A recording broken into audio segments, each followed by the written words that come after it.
My mother phoned me in a panic at 3 a.m. Your sister's in the hospital. Wire $22,000 right now, or she'll be abandoned with no help and we'll dump him with every bill. I said, call your golden son, hung up, and went back to sleep. By morning, a call came from the police station. Dramatic music swells, then fades slightly under narration. Can you imagine your own mother calling you in the dead of night? Panic in her voice, only to demand $22,000 for your hospitalized sister? And then, when you hesitate for just a second, your own father whispers in the background, asterisk, don't waste time explaining to a hero. Asterisk, what would you do? Because that was my reality just a few weeks ago. It was 3 a.m. when my phone shrieked, vibrating across the nightstand like a wounded animal. Years as a firefighter teach you to answer before the second ring. Bad news rarely waits for voicemail. And this was bad news. Aaron. Mom's voice was shredded, tearing into my ear. It's Jess. She's in the hospital. We need $22,000 right now, or they'll leave her without support, and we'll be stuck with all the bills. My heart hammered against my ribs. I scrambled out of bed, bare feet hitting the cold concrete floor of my one-bedroom apartment above the station gym. What happened? I asked, my voice thick with sleep and fear. Don't argue, she snapped, her panic turning to a familiar irritation. Just send it. I know you have savings. You're the only one who, then I heard it. Another voice, weary and mean, cutting through the background noise. My dad's. If he cared, he'd already be wiring it. Don't waste time explaining to a hero. That word. Hero. My name, Aaron. Said like an insult. The room sharpened, the red digits on my alarm clock burning. My chest tightened. I rubbed my eyes, fighting back a wave of something cold and sharp. Call your perfect son, I said, my voice flat, almost a whisper. Call Evan. Then I hung up. I placed the phone face down, trying to pretend we hadn't just set a family on fire. I lay back on my pillow, staring at the hairline crack in the ceiling I never patched, the line looking like a fault through which all our old voices leaked. Mom's panic, Dad's contempt, the script we'd all memorized. She said, I see you. She said, money. She didn't say, why. She didn't ask if I was safe. She didn't even say, please. My phone buzzed 3 more times. I didn't look. I shoved it under my pillow, as if I could smother the siren. I slept the way you sleep on the rig between calls. One eye open, body ready, mind refusing to be anything. At 7:11 a.m., the phone rang again. Different number. A clipped voice. This is Sergeant Kovalchuk from the 12th Precinct. Is this Aaron last name? Yeah. We need you to come down to the station to discuss last night regarding your sister and your parents. The line went quiet, long enough to hear my own ragged breath. I slid my feet into my boots. I'll be there in 10. Growing up, Aaron will figure it out, was our family mantra. I'm 31 now, a firefighter, the middle kid. The one who remembers birthdays, fixes leaking sinks, and runs towards smoke. But at home? Oh, at home, people ran towards me when there was a mess to fix. Evan, my older brother, was the favorite until he wasn't. The basketball hope, the scholarship that never materialized. He learned a different trick, turn his problems into other people's debts. Jess, my little sister, learned to be sunny and small. And me? I learned to carry. Money in our family was a river that always flowed downhill, towards the biggest noise. Dad's alternator died? I paid. Mom's crown cracked? I covered the dentist. Evan invested in a shady gym? I signed a predatory loan. Jess moved in with a boyfriend whose occupation was crypto? I put first and last month's rent on my card to get her out. Every single time I said yes, Mom would murmur, "We won't forget this." They always forgot immediately. The next favor just walked in, wearing the same familiar faces. A month ago, at Sunday dinner, Dad looked over his glasses. "You're 31 with nothing to show for it but biceps and a savings account. When are you going to start thinking long-term? Buy a house. Give your mother something to be proud of." "Proud like Evan?" I asked. It wasn't a challenge, just a test of the smoke pattern. Dad's jaw twitched. Evan, as usual, was late. He arrived with boxes of limited-release sneakers, left with Tupperware and a gas card I'd loaded, just this once. He didn't even look at me. Jess's then-boyfriend, the one with a watch he couldn't afford, whispered, "Man, your folks are intense." "Only when they're awake," I said. Jess snorted wine through her nose, then apologized, like laughter was a luxury taxed in our house. 2 weeks later, Jess showed up at my door. Trash bag of clothes. Busted lip. We sat on the floor, frozen peas on her face. "At least it's organic," she joked, her eyes red. I offered the couch. I offered to change the locks. She said she needed to handle it herself, then asked if I could spot her for a deposit somewhere new. I said yes. I always did. That night, watching her sleep, she looked 8 years old again, all braces and bangs, begging me to lie that monsters didn't check closets. We made a plan. She'd save. She'd take the job at the clinic. She'd block his number. She'd pay me back. She borrowed my old iPhone. I set it up. New passcode, Face ID, clean as a blank wall. The first crack came on payday. A cash withdrawal on my account I didn't remember making. $200. Then another 40 at a gas station across town. I frowned, changed my bank password, and told myself I was tired and sloppy. Then I noticed. The wallet I kept in the kitchen drawer. It was out of order. My extra card, the emergency one, was back in a different slot. My skin buzzed. I counted the cards. All there. I breathed. Asterisk, you're a firefighter, Aaron. You know what panic smells like. This isn't it. It's only suspicion. Asterisk, I didn't ask Jess. I should have. Instead, I watched. I took photos of my card numbers. I set location alerts. That's not how family should work. But it's how you work when the fire has already started and you can't see the flames yet.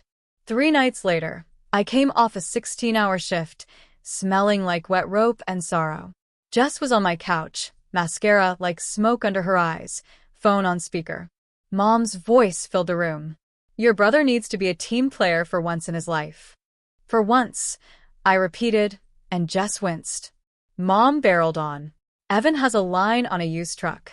He can start deliveries. He just needs a cosign. No money, just your name, Aaron. We're family." I stared at Jess. She stared at the coffee table. "No," I said. The word felt clean in my mouth. Mom's inhale hissed. "You always think you're better than us because you run into burning buildings." "I think I'm tired," I said. She hung up. 2 minutes later, Evan texted, "Chill, bro. It's just paperwork." I didn't answer. I went to the shower and turned it too hot. The mirror fogged until I could pretend I wasn't in it. That week, Jess moved out. New roommate, new keys. She hugged me hard, promised she'd bring back the phone charger she accidentally packed. I checked the kitchen drawer twice after she left. The cards were exactly where I'd put them. I exhaled like I'd been holding my breath for a year. Then came 3:04 a.m. and Mom's voice, a siren with teeth. "I see you. 22,000. We'll stick him with all the bills." Stick who? Me. It was always me. Until I said a brand new word. At the station before I left for the precinct, my captain looked up from his coffee. "You good?" "My family's house is on fire," I said. He nodded like he knew the address. "Where your air. Don't breathe them in." When I walked into the station lobby, Sergeant Kovalchuk studied me like a building with a hidden basement. "You're the brother," he said. "Yeah." "What happened?" They brought me to a small room that smelled like copy paper and old arguments. A metal chair. A table with a water ring like a thumbprint. The sergeant slid a notepad toward me. At 2:17 a.m., he began. "Your sister, Jessica, last name, was brought to county. Panic attack, dehydration and..." He paused. "Traces of oxycodone in her blood. She's stable, out of danger." My jaw unclenched just enough to let breath in. "And my parents?" He rubbed his eye with one finger. "Your mother called the hospital, demanding a financial hold be lifted from your sister's chart. There is no such thing. She demanded they call you to pay $22,000 to activate support. That's not how hospitals work. I closed my eyes. So, they lied to me.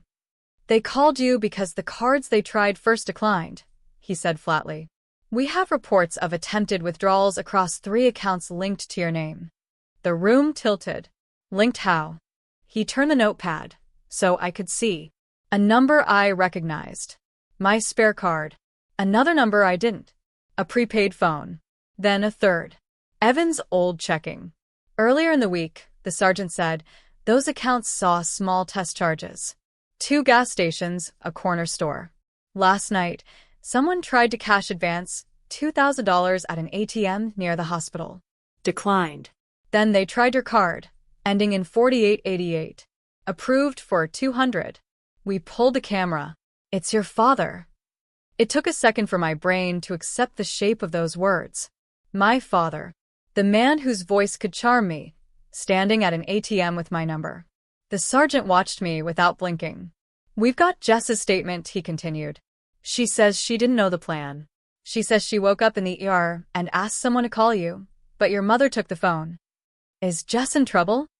She's sick, he said. And she's scared. He pushed a small evidence bag across the table. Inside was a sticky note folded in half. My handwriting on the outside. Wi-Fi plus PIN. It was from my apartment router, the note I kept under a magnet on the fridge. On the back, a different hand had scribbled a list of numbers. The last 4 matched my spare card. Someone had flipped my note and made it a key. I didn't trust my voice. I looked at the sergeant. He looked at me. The distance between us felt like a hallway full of smoke. This is the part, he said, where I ask if you want to file charges. I stared at the bag, at my handwriting turned weapon. In my head, I heard Mom at 3:04 a.m. I heard Dad's whisper, a hero. I heard myself, call your perfect son. The old script wanted me to fold. To say, not this time. To pay. To fix. To mop. To let them call it an accident in the morning and a misunderstanding by lunch. Instead, I said, what happens if I do? Fraud, attempted theft, possibly identity theft, depending on what we find. The hospital's running its own incident because of a harassment call. Your sister can go to a rehab program instead of charges if she agrees. I swallowed. My mouth tasted like pennies. And if I don't, they go home, he said. They do it again. To you. To someone who can't afford it. You know how this works. Fire has rules. Families don't. But I do. Do it, I said. File it. On both of them. The sergeant nodded once, the way we nod when someone makes the choice they didn't want but know is right. He slid the form to me. My hand shook on the first line and then didn't as I signed. The door flew open. Mom walked in, her hair still perfect, outrage wrapped around her like a coat. Aaron, she hissed. What is this? They're saying you accused us of stealing. You must have misunderstood me last night. You were half asleep. She turned to the sergeant with a sweet smile that could slice a throat. Officer, we're not criminals. This is a family matter. I kept my eyes on the form. You try to take my money. She laughed once, a dry bark. Money? Your sister is sick. What's wrong with you? I looked up. Finally. What's wrong with me? I said, is that you expected I'd say yes before you even asked. Her face changed. The mask slipped. We do everything for this family, and you repay us by embarrassing us in front of... In front of who? I asked softly. The police? The bank?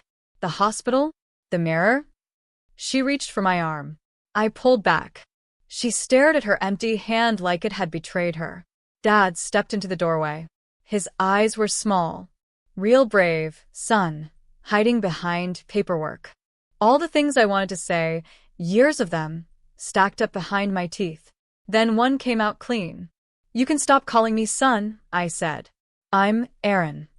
Dad smirked, but his eyes flickered. Mom opened her mouth.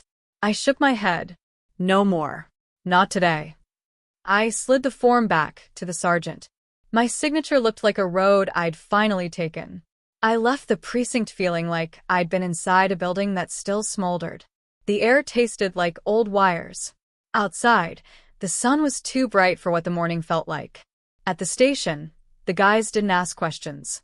They handed me a mug and left me a corner. That's love in our language. Captain dropped a donut near my elbow. Hydrant drill at 10. Join if you want noise. I nodded. I needed noise. Around noon, my phone lit up with a stream of messages that started as guilt and curdled into threats. Mom, you've humiliated us. Dad, you'll pay for this. Unknown number. How could you do this to your sister? Evan. Bro, WTF? Did you tell the cops? I put the phone face down and went outside to wash the rig. The hose thumped in my palm. Water hit steel. Something in me unclenched for the first time in years. At 3 p.m., Jess texted from a hospital device. I'm sorry. I stared until the words doubled. I didn't know about the cards. I swear.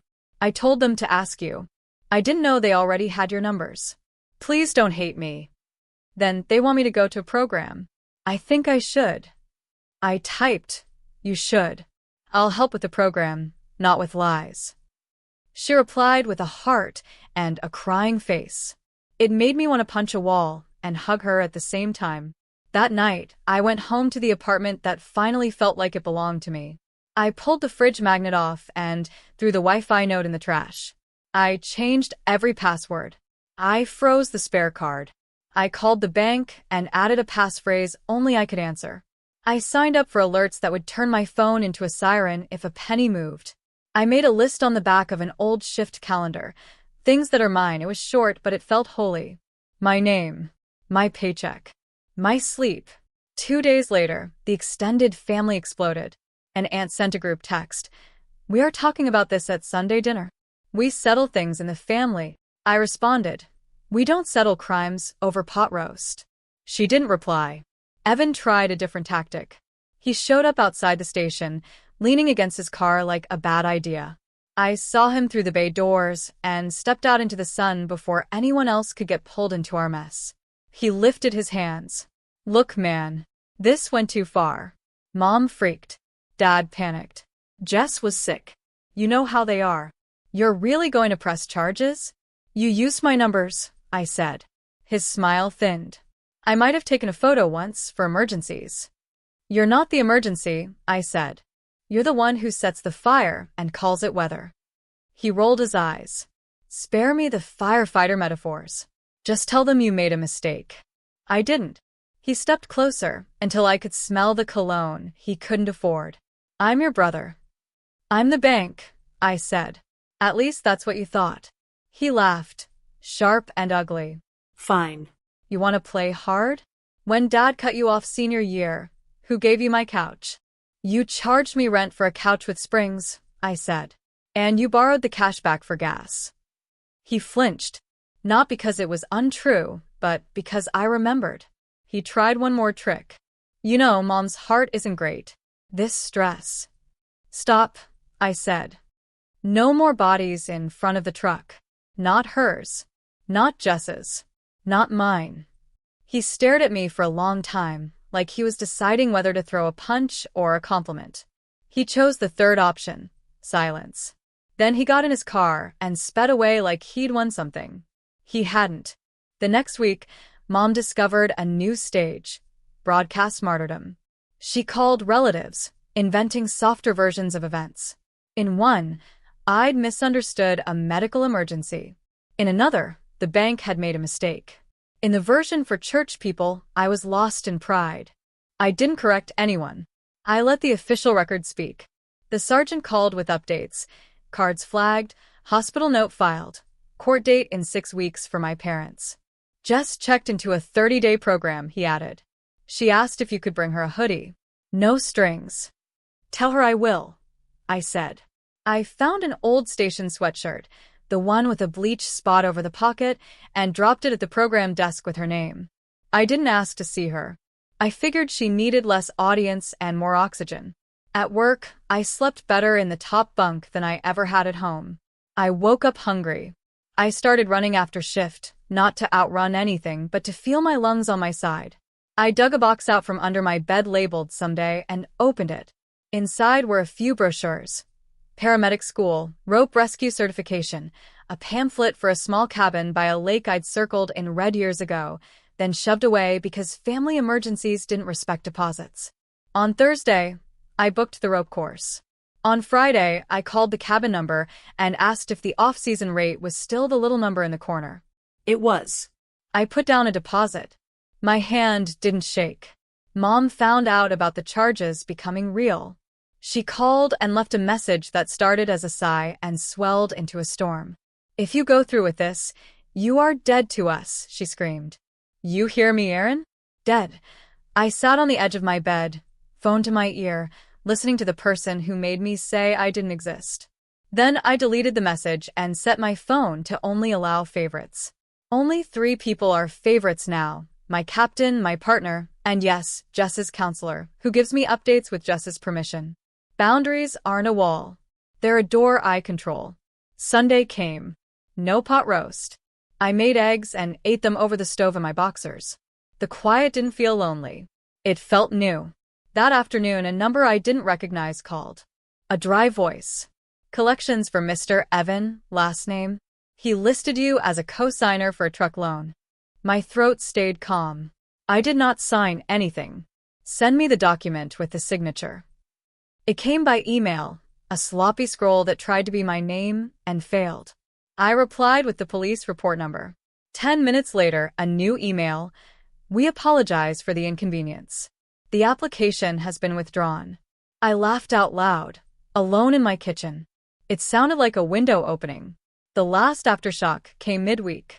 The precinct asked me to come in and make a supplemental statement because Mom had submitted her own, full of holes. I showed up in the same boots as before. As I sat with the sergeant, I heard a familiar voice in the hallway. "Dad, too loud for indoors. Kid thinks he's a saint," he was saying. "He wants to teach us a lesson." I stared at the table until my own reflection steadied. Then I asked the sergeant if I could say one thing to them after we finished. He considered. "Short," he said. When I stepped into the hallway, my parents turned towards me like the room had suddenly tilted. Dad's mouth loaded a bullet. Mom's eyes already wet. I raised a hand. "Don't. I just came to say 2 sentences." They waited, hating it. "1, I said, I love Jess, and I will help her get healthy. 2, I am done funding lies, threats, and emergencies you engineer." I looked at Mom. "If your heart hurts, see a doctor. If your pride hurts, sit with it." Dad scoffed. "You think you're better than us?" I shook my head. No. "I think I'm exactly like I've always been, the one who does the hard thing. Only now the hard thing is not rescuing you." I left before they could reload. Outside, the air smelled like rain. I let it. I didn't look back. A month later, the court put a soft edge on a hard reality. My parents pled to a lesser charge, attempted fraud with restitution, and a class that probably won't fix anything, but at least names it. There's a no-contact order for 90 days, unless they go through a mediator. 90 days sounds small, unless you've never had a quiet week in your life. To me, it's an ocean. Jess finished the 30-day program and looks like herself again. The self from before the men, the pills, and the weight of being everyone's soft target. We sat on a bench outside her meetings with coffee we didn't need and sunlight we did. She said, "I'm sorry I became another emergency." I said, "You were a person in pain." She said, "I took your charger and you're quiet." I said, "You can take my charger. You can't take my name." We made a plan as equals. She pays me back when she's stable. If she slips, she calls me before she calls anyone who would sell her a story. The firehouse threw me a small celebration for the rope course. A grocery cake with too much frosting. A paper banner that said, "Not God," in marker because firefighters can't help themselves. I took a photo. It's the first photo in a long time where I'm not half watching a phone for a family disaster. Mom tried one last round. Letters delivered to the station, because she knew I'd open anything that looked official. I didn't. I brought them to our admin, logged them per the order, and went for a run. Boundaries, not drama. My body caught up to that concept before my brain did. I sleep now. Real sleep. The kind that isn't waiting for a 3 a.m. siren shaped like your mother. I drove to the lake cabin for a weekend and sat on the dock with my feet in the water, phone on Do Not Disturb, thinking about how strange it is to choose yourself and survive it. I thought about Dad's voice calling me a hero, like it was an insult. The truth is simple. Dragging people out of burning houses doesn't teach you how to stop setting your own. You have to learn that part on purpose. On my last morning there, Jess texted me a photo from group. Her in a thrifted sweater, hair in a messy bun, holding a cheap coin that said 30. The message under it, I'm building a life that doesn't need saving. I stared at it until my eyes blurred. Then I sent back a photo of the dock and wrote, me too. When I got home, I made one more list. Not things that are mine. I already know those. This was different. Things I don't owe. An apology for protecting myself. A loan to someone who calls it love. A seat at a table where I'm the entree. A yes that sets me on fire. I taped the list inside my pantry door, where only I'll ever see it. That's enough. Not everything needs to be announced to count. Sometimes I hear the faint ghost of Dad's laugh or Mom's sigh in the hallway of my head. Sometimes I replay the night I said, call your perfect son, and wonder if I sounded cruel. But then I remember the evidence bag with my handwriting bent into a weapon. I remember the ATM photo. I remember the sergeant's quiet nod when I chose the kind of hard that grows you. People think closure is a door slamming. It's not. It's unlearning the habit of handing out keys. So here's the moral. In the plainest words I've got, I won't be a wallet with a heartbeat. I won't be a siren you can summon because you don't feel like living within your limits. I love my sister. I don't hate my parents. I just love my own life more than I love being used. That 3 a.m. call taught me something I should have learned years ago in a room full of smoke. If you don't put on your own air, you pass out while saving people who never planned to leave the fire. I'm done breathing their smoke. I'm Aaron. I fight fires, not my own anymore. This whole journey, from that terrible 3 a.m. call to finding my own peace, was the hardest thing I've ever done. Have you ever had to draw a line with family like this? What would you have done in my place when confronted with such a deep betrayal? I'd really love to hear your thoughts and experiences in the comments below.